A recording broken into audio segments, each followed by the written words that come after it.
Then came the moment that still haunts me. Eliza had excused herself to the restroom, leaving her phone on the table next to her half-empty glass of wine.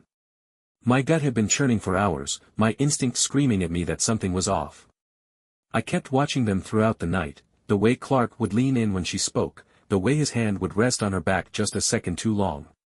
I was tense, sitting there, gripping my glass of scotch so hard I thought it would shatter in my hand. And they thought no one was noticing, but I saw it. I saw everything. So while she was away, I did something that went against everything I believed in. I reached for her phone. My hands were shaking. Can you believe that? Me, the guy who tears apart legal arguments for a living, trembling like a nervous teenager. I didn't know what I was looking for, honestly. Part of me was hoping I wouldn't find anything, that I'd look like a paranoid fool and I could laugh it off later. But some part of me, deep down, already knew the truth. As I unlocked her phone, yes, I knew the passcode, we were married for Christ's sake. I could feel my heart pounding in my chest. I scrolled through her recent messages.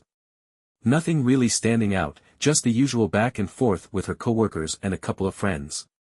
My breathing was shallow, my eyes darting over each word, hoping, praying to find nothing. And then there it was. A message from Clark. Clark, of all people. At first glance, it was harmless, "Can't wait to see you tonight, winking face." That's it. That's what it said. 7 words. 7 words that completely changed my life. The kind of text you could send to any friend before a party, right? But that stupid winking emoji at the end, that's what got me. That wink was like a knife twisting in my gut. It wasn't just some casual, friendly message. It was something more, something hidden beneath the surface. My blood ran cold. The words blurred on the screen as I sat there frozen. I scrolled up, hoping to find some kind of explanation, something to convince me that I was jumping to conclusions. But the more I read, the worse it got. It wasn't overt, no, they weren't dumb enough to send anything explicit. But there was a subtext there, something intimate, something that went way beyond friendship.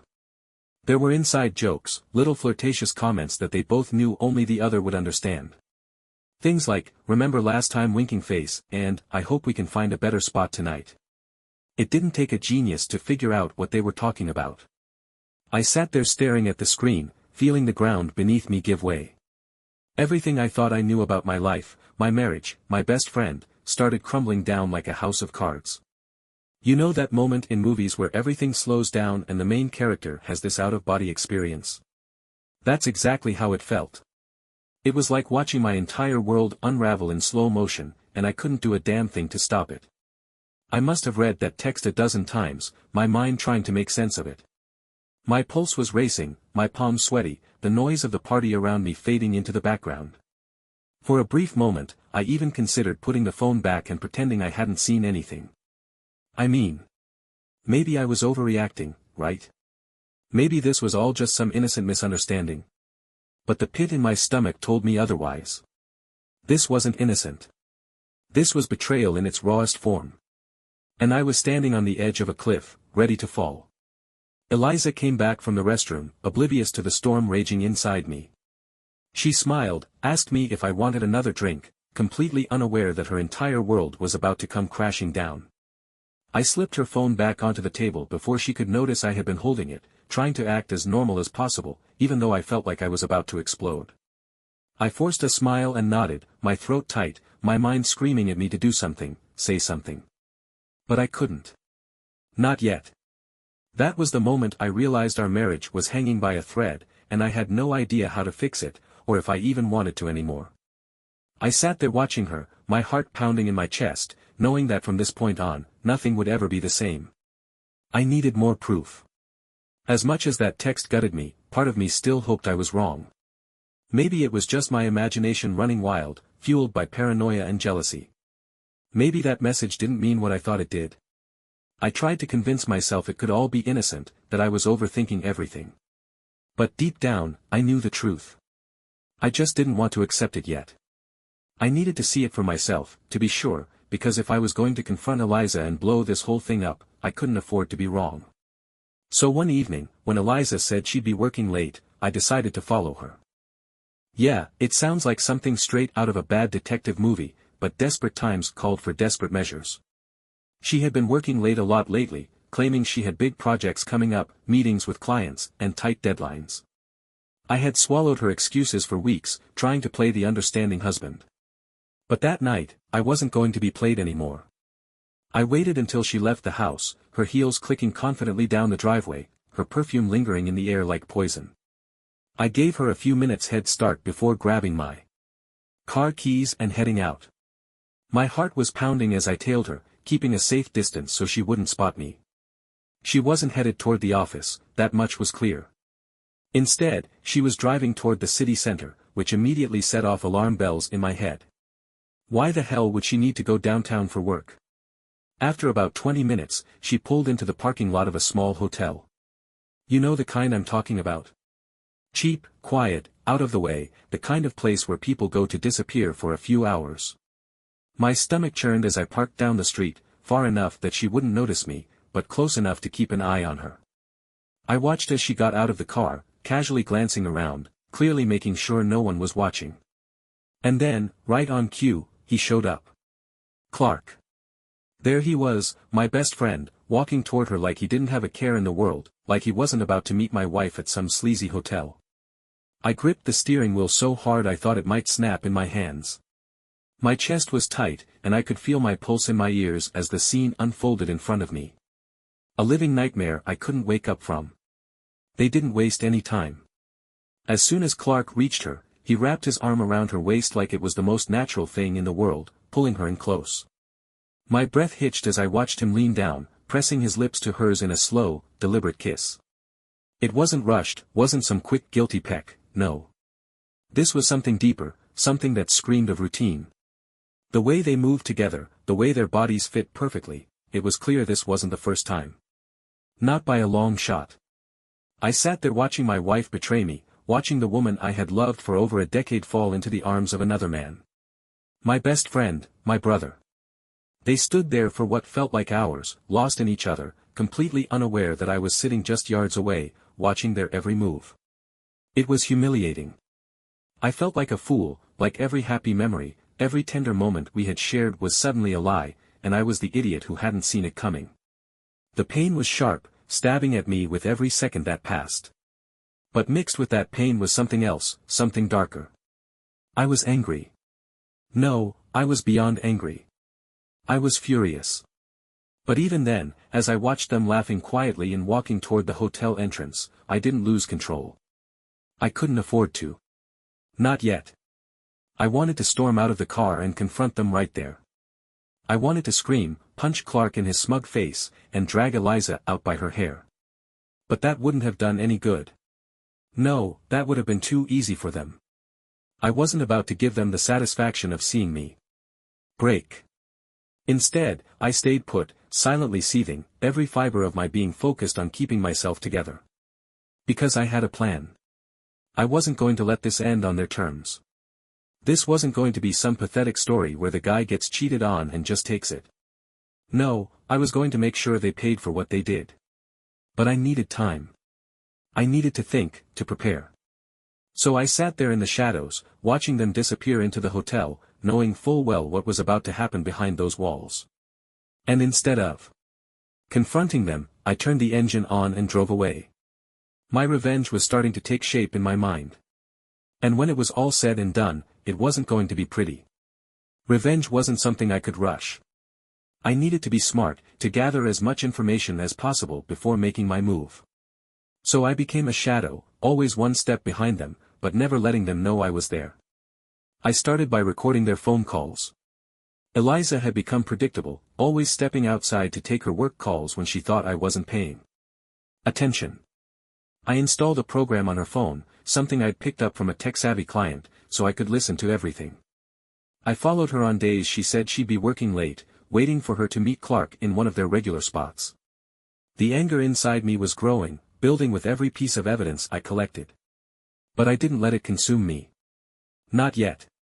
I didn't just want to expose them. That would have been too easy.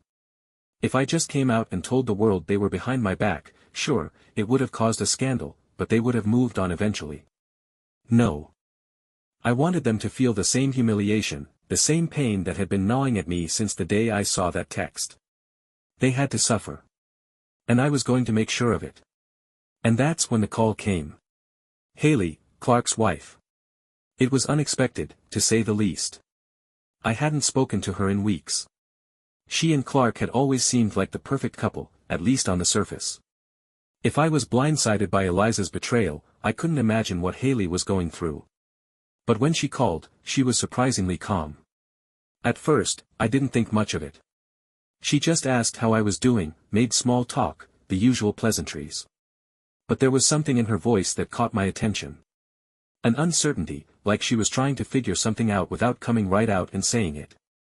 Then, after a long pause, she finally hinted at what was really on her mind. "Troy, I need to ask you something. Do you think Clark might be seeing someone?" Her voice cracked just a little, enough for me to hear the pain she was holding back. My throat tightened, and I felt my stomach churn. How was I supposed to answer that? Here she was, probably just starting to suspect what was going on, while I already had the whole sordid picture. I couldn't just dump it all on her over the phone. So I stayed silent for a moment, trying to figure out what to say. She kept talking, as if the silence was giving her permission to spill her doubts. She told me how Clark had been working late more often, how he'd been distant, distracted, how she'd found herself wondering if there was someone else. But she hadn't wanted to believe it. She hadn't wanted to be that wife, the one who jumps to conclusions without proof. But now things were starting to add up, and she couldn't shake the feeling that something was going on. I wanted to tell her the truth right then and there. I wanted to just let it all out, tell her that not only was her husband cheating, but he was doing it with my wife. But something held me back. Maybe it was guilt. Maybe I didn't want to see her face fall the way mine had when I first found out. So I just listened. I let her pour out her suspicions, her fears, everything she had been holding inside. And then she asked me the question that made my heart stop. "Troy," she said, her voice quieter now, almost a whisper, do you suspect something?" Her words hung in the air like a heavy weight. And I knew I couldn't lie to her. Not anymore. I had been holding on to this secret for too long, and it was eating me alive. So I nodded, even though she couldn't see it over the phone. My voice was thick as I finally spoke. "Yeah, Haley. I do." There was a pause, and I could almost hear the pieces falling into place in her mind. But instead of breaking down like I half expected her to, she was quiet. And then she said something I hadn't anticipated. "Let's meet." We met the next day at a small cafe. One of those quiet spots no one really notices. I got there first, and when she walked in, I barely recognized her. Haley had always been composed, put together. But now she looked different. Tired. Almost hollow. She sat down across from me, avoiding eye contact at first, nervously stirring her coffee as if the answers to all her problems might be hiding at the bottom of the cup. Neither of us knew how to begin, so we just sat there in uncomfortable silence for what felt like an eternity. Finally, she spoke, her voice barely above a whisper. "He's been distant, Troy. Coming home late, making excuses. It's like he's not even here anymore. I don't know what to do." I sat there, my hands gripping the edge of the table, trying to figure out how to say it. How do you tell someone that their whole world is about to come crashing down? I wanted to protect her from the truth, but I knew I couldn't keep it from her forever. So when she looked me in the eye and asked, "Do you think he's cheating on me?" I couldn't hold it in anymore. "I think he is," I said, my voice barely steady, "and I think it's with Eliza." Her face changed in an instant. The sadness replaced by something colder, more resolute. But she didn't cry. She didn't break down.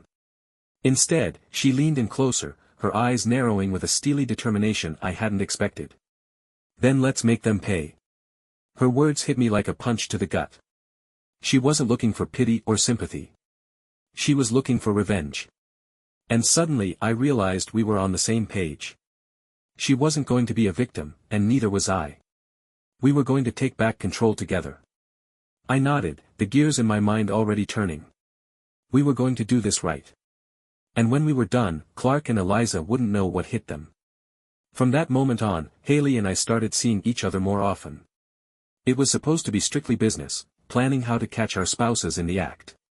But there was something else growing between us. We were both broken, shattered by the betrayal of the people we trusted most. And in that shared pain, we found an unspoken connection. She understood what I was going through in a way no one else could. The more we talked, the closer we became. She'd vent about Clark, and I'd unload my anger about Eliza. But there was always this tension between us, something simmering just beneath the surface, waiting to break free. One evening, Haley came over to my place. It had become a routine of sorts, dinners, late-night talks, planning what we were going to do next. But that night was different. I had cooked dinner for us, something simple, but I could barely focus on the food. The conversation was strained. We talked about Clark and Eliza, how we'd get our revenge, how we'd expose them for the liars they were. But beneath it all, there was something heavier in the air. I could feel it, and I knew she felt it too. She looked stunning that night. Her long, dark hair flowed over her shoulders, and her eyes, normally full of sadness and pain, sparkled with something else. Something raw and untamed. She wore this simple black dress, nothing flashy, but damn did it hug her curves. I tried to focus on what we were discussing, tried to keep my mind on our plan. But I couldn't help the way my eyes kept drifting to her lips, her neck, the way she moved. After dinner, we didn't get up right away. We just sat there, the silence stretching between us, heavy and charged. I could feel her eyes on me, and when I finally looked at her, she wasn't looking away. She was staring right at me. And in that moment, everything else faded. "Troy," she said softly, her voice almost a whisper, "we're just as much cheaters as they are." The words hit me hard. But she wasn't done. "But I can't keep this inside any longer." Her hand moved to my shoulder, her touch warm and electric. My breath caught in my throat. We both knew what was happening, knew what we were about to do. Part of me wanted to stop, to pull away, and keep things from going too far. But another part of me, a part one hadn't felt in a long time, was pulling me toward her. It was like all the anger, the betrayal, the hurt was boiling over, and she was the only person who could understand it. I leaned in, our faces inches apart, and before I could think twice, our lips collided in a kiss that was all-consuming. It wasn't soft or gentle. It was desperate, hungry, like we were trying to pour every ounce of our pain into each other. Her lips were soft, her breath shaky, and as I pulled her closer, I felt her body melt into mine. There was no turning back now. We didn't stop. I grabbed her by the waist, lifting her onto my lap, and she responded with equal intensity, her hands running through my hair, pulling me closer, needing more. We stumbled to the couch, bodies tangling together in a mess of raw emotion and desire. I hadn't felt this kind of passion in years. Not with Eliza, not with anyone. Haley's touch, her skin against mine, it was everything I had been missing. The anger, the betrayal, it all faded into the background as we lost ourselves in each other. Her dress slid off easily, and soon we were tangled in each other's limbs, moving together with an urgency that surprised me. It wasn't just about sex. It was about reclaiming something we'd both lost, something our spouses had taken from us. Her moans filled the room as we moved from the couch to the floor, then to the bedroom, and even to the bathroom.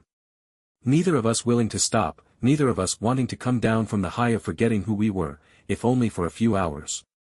The sex was wild, passionate, chaotic, a storm of emotions wrapped up in flesh and heat.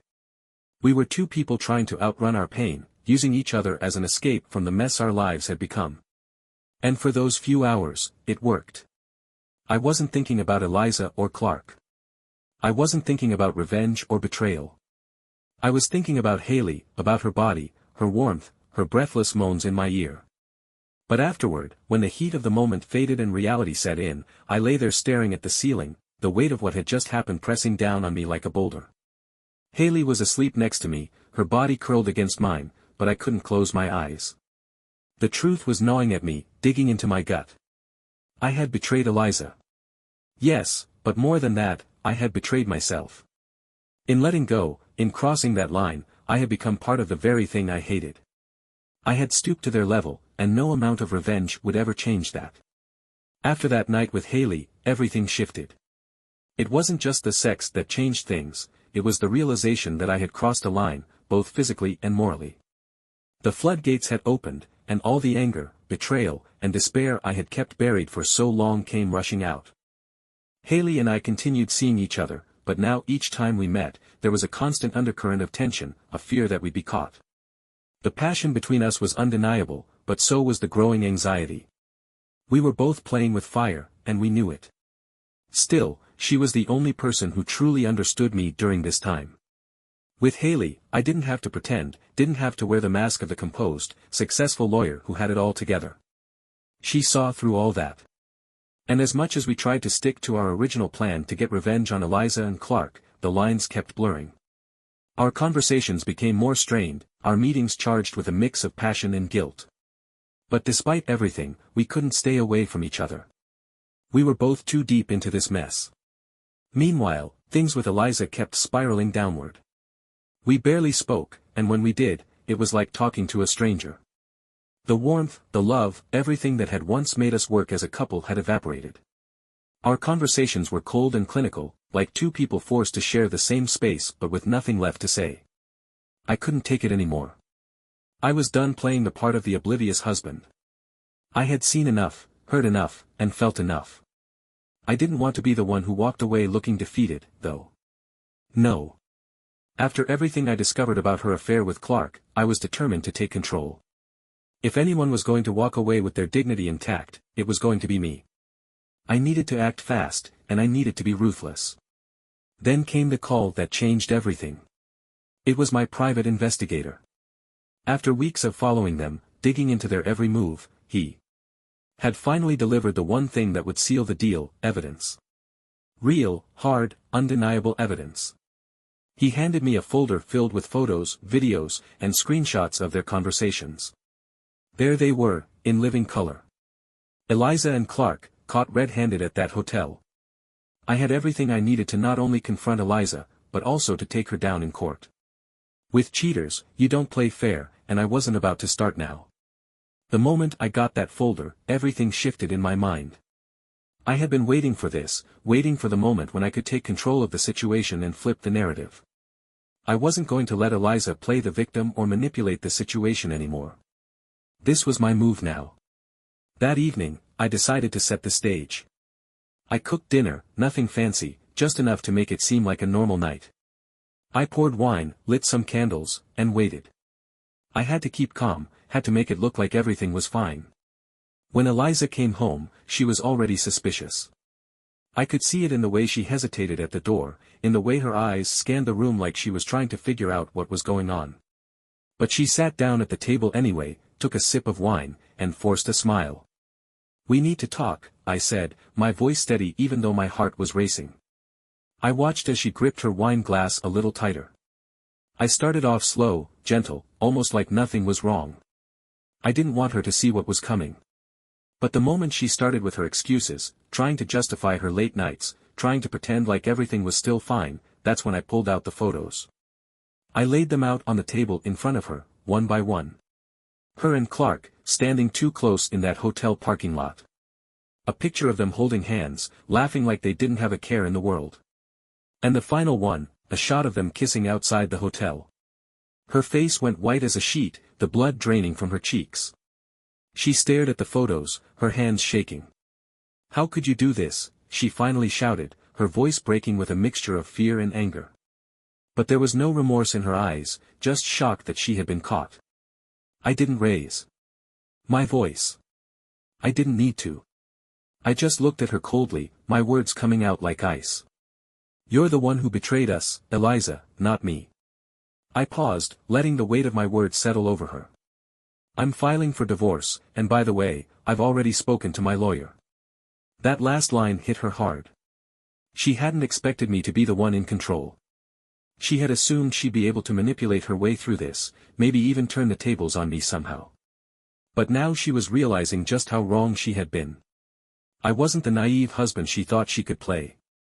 I had the evidence, the leverage, and the upper hand. Eliza sat there stunned, her eyes flicking from the photos to me, trying to figure out what her next move could be. But it was too late. I had already taken the first step, and there was no going back. The next day, I filed for divorce, armed with every piece of evidence I had gathered. I hired one of the best divorce lawyers in the city, someone who was as relentless as I needed them to be. We had one goal, to make sure Eliza walked away with nothing. I demanded half of everything, our joint assets, the house, the cars, everything we had built together. But more than that, I positioned myself to take financial control. I wasn't just going to walk away, I was going to win. After I filed for divorce, things began to move faster than I expected. Eliza, who thought she could somehow salvage her reputation, was left scrambling. But it was too late for damage control. Word of her affair with Clark spread through our social circles like wildfire. In no time, she lost several of her key work contracts. No one wanted to be associated with the scandal, and even the clients who once praised her cut ties. She was drowning in the mess she'd created, and the harder she tried to swim, the more she sank. And Clark, that cocky bastard, thought he could slither out of the situation without consequences. He was wrong. Haley made sure of that. She had been quiet at first, letting me take the lead with Eliza, but then she moved in for the kill. Right after I filed for divorce, Haley filed her own. But she didn't stop there. She made sure that her testimony was brutal, exposing Clark's affair, his neglect, and his shady business dealings. Her accusations tore him apart, not just personally, but professionally as well. The plot twist came when Haley and I decided to team up in more ways than one. While Clark was distracted dealing with the fallout of his personal life, I went after his business. I struck deals with some of his key clients, the ones who saw the writing on the wall and knew that Clark was finished. They switched to me without hesitation. I made sure they knew I had the upper hand, and soon enough, Clark's entire business empire was crumbling. He was bleeding money, losing contracts, and facing lawsuits. There was no escape for him. He thought he could walk away unscathed, but Haley and I made sure he didn't. Clark was destroyed, both in business and in his personal life. And watching him fall gave me a strange sense of satisfaction. Not because I wanted to see him suffer, but because it proved that I had come out on top. I hadn't let him or Eliza break me. I had taken control of my life and made sure they paid for what they did. A few weeks after the dust settled, Haley and I met again. But this time it wasn't just about plotting revenge or celebrating our small victories. It was different. We had become more than just partners in this twisted game. We had become close. Really close. Our meetings weren't filled with the same raw, angry passion as before. Now there was something deeper between us. The sex changed too. It wasn't just wild and reckless, it became something emotional, something that felt like the start of something real. Haley understood me in a way no one else ever had. And for the first time in a long time, I felt like I had someone by my side who truly got me. Months passed, and the divorce was finalized. I walked away with the house, a substantial portion of the assets, and full control of the business I had once shared with Clark. Eliza was left with nothing. She tried to rebuild her life, but without me as her safety net, she struggled. Her betrayal had cost her more than just our marriage, it had cost her everything. As for Clark, well, he wasn't much better off. Haley left him, and with the debts piling up and his reputation in tatters, he drowned in the gossip that swirled around him. His life had fallen apart, and there was no one left to help him pick up the pieces. Haley and I, on the other hand, didn't have to hide anymore. Our relationship became public, and neither of us cared what people thought. We had survived the storm, and now we were building something real together. We weren't just two broken people seeking revenge anymore. We had won, both of us. And we were ready to move forward, leaving Eliza and Clark in the dust. I stood there looking at everything I had gained, my freedom, my business, my future with Haley, and I felt nothing but victory. I had played the game coldly and calculated every step. And the best part? I didn't regret a single one.